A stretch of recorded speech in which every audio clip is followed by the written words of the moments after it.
திருநெல்வேலி பக்கத்தில் சேர்மதின்னு ஒரு ஊர். அந்த ஊருக்கு நான் போனேன். நான் அந்த பாட்டில் டப்பாலாம் பிறக்குவேன். அந்த ரோட்டில் ஒரு இது ஒரு பை கிடந்துச்சு.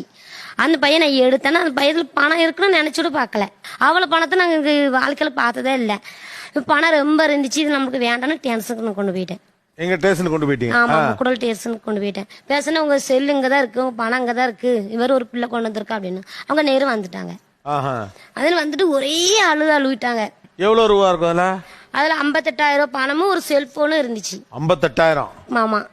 ஆனா அவ்வளவு பணம் இருக்குன்னு நினைச்சுட்டு பாக்கல. ஏன் அவ்வளவு பணத்தை பார்த்தோன்னு பயந்துட்டீங்க? நாங்க அவ்வளவு பணம் நாங்க பார்த்ததே இல்லை. எங்க வீட்டுல கஷ்டம்தான். சரி, அந்த பணம் நம்மளுக்கு கிடைச்சு நம்ம அந்த சந்தோஷப்படுறோம். தொலைச்சவங்க அவங்க சொல்லிட்டாங்க இந்த பணம் மட்டும் கிடைக்கலன்னா இன்னைக்கு நான் செத்துருப்பேன் அப்படின்னு சொல்லிட்டாங்க சார். அதான் மனசு கொஞ்சம் கஷ்டமாயிட்டு.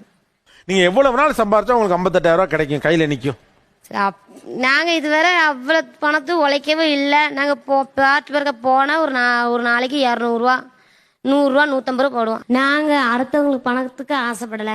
அதனால அந்த கடவுள் எங்களை நல்லதா வச்சிருக்காரு. Download ShareChat.